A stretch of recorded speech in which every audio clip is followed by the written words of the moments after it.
What is up, guys, and welcome. This is Autumn, and today, for our first episode, we are going to be talking about coming out and my experiences and a few tips and tricks and things that I've done to kind of help involve myself in the community a little bit more.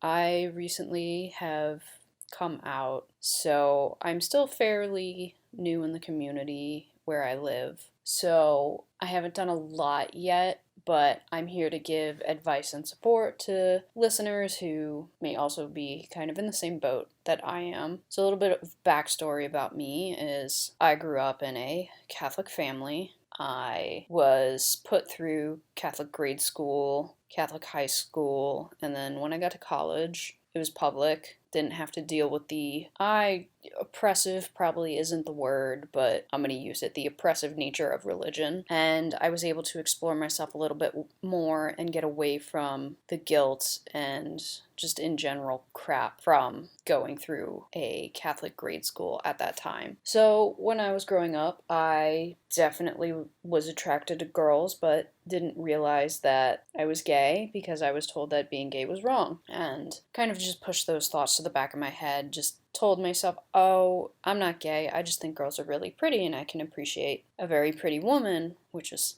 obviously not the case. So when I got to college, I sort of came to terms with things a little bit better, came out to my family, came out to my mom, my friends. I actually came out to my mom first. And I didn't really grow up in a family where they were going to disown me. I was very lucky with that. Despite going to a religious school, my parents weren't gung-ho religious freaks, so to speak. Like, we didn't go to church every weekend or anything like that.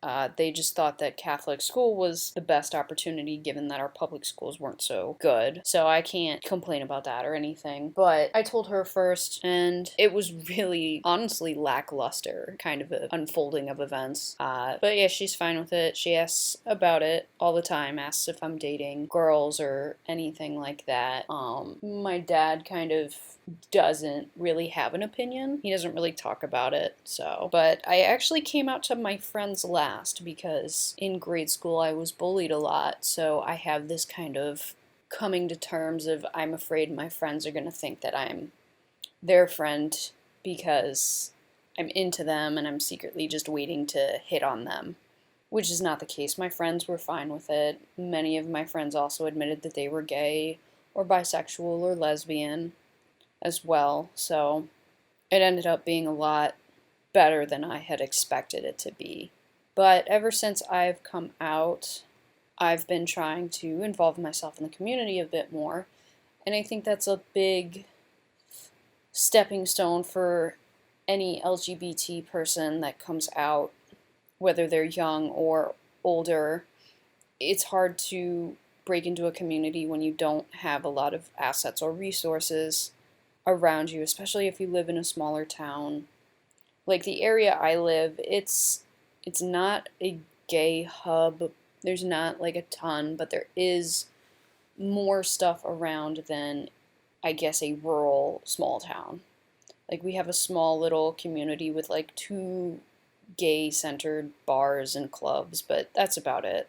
So when I came out, I did involve myself in the LGBT community on my college campus, which kind of helped me get support and meet other like-minded individuals.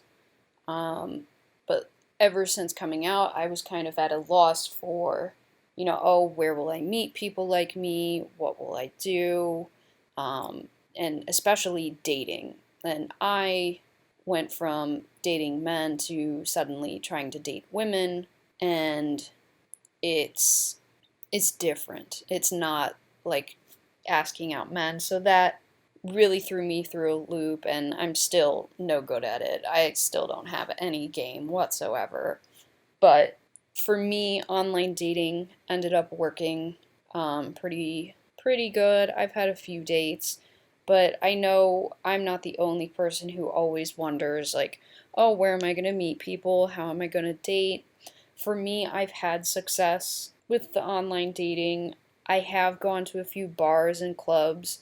I haven't had success with meeting a girl and getting her number at them, but they are fun if you're looking to just get drinks with friends and relax. And, if something happens and you're lucky enough to meet a cute girl, dance with her, get her number, you know, something like that, then, that is another viable option. It is a little bit more organic than online dating, especially with online dating apps like Tinder and Bumble and everything like that. It's very easy to get in our own heads and, we'll message someone or we won't message someone and the conversation doesn't go anywhere. And I feel like online dating is very superficial and it can be hard. So if you're looking to kind of change things up, I definitely recommend, LGBT centered bars or clubs. There's even events too, like there's events around my area. Pride is a huge one. That's a great, event to meet all sorts of like-minded people. I would definitely recommend going to Pride. Not even just to meet someone to date, but just to, be around other people like yourself. It's a great way to potentially even make friends, and I'm sure everyone could use more friends, especially in this day and age where I feel like we're more connected, but we're further apart from each other than ever before. So that would be another good way. If you are a college-age person, your college may have a LGBT community or resource building where you can, involve yourself in or volunteer at. That is something that I'll be working on this year, newly coming out. So that is another place to definitely look into. Even places where you have a hobby. It's always great to meet someone who shares your interest.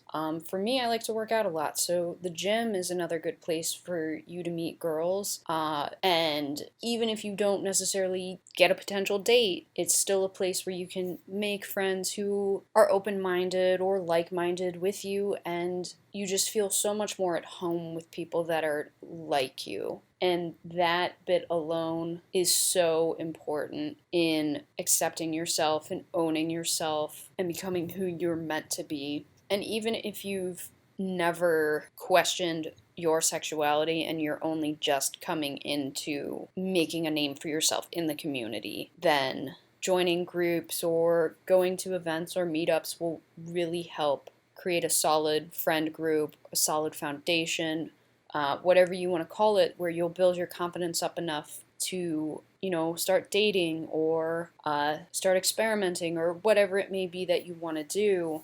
It's your journey. It's whatever you want it to be. But I know a lot of people are scared and lost and confused when they first come out. So just doing every single thing that you can to find other people like you is crucial. In my area, we do have gay-centered sports leagues where, for example, there's a softball league and a dodgeball league where it's LGBT friendly and it's co-ed, so, lesbian women, gay men, bi people, trans people, anyone who wants to join, who is a part of that community, can join these. And they're a lot of fun. You get to play, softball, dodgeball.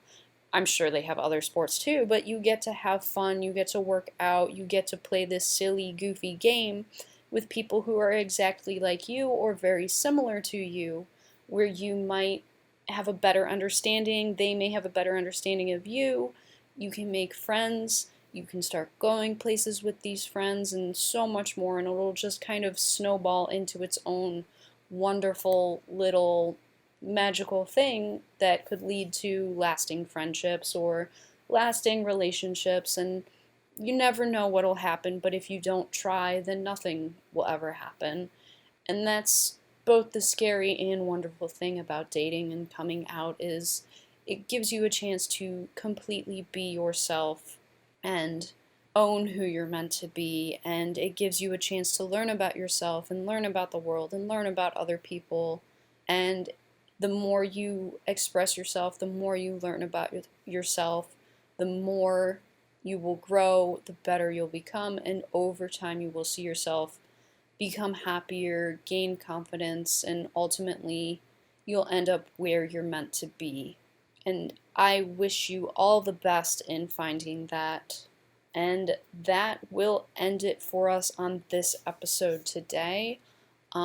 Stay tuned in the coming weeks. I will be doing more of these on general LGBTQ news. As a lesbian, I will be making this more lesbian focused. However, I will talk about, other issues that may pertain to just part of the community and everything like that. I'm going to try to keep these episodes about once a week, twice a week if I have time. It will ultimately depend on my schedule, but I do appreciate you guys listening into this. If you have any questions, feel free to contact me. I will do my best to answer any of your questions. I may do them on the episode. I may answer them individually, and then if it is a good talking point, bring it up in an episode.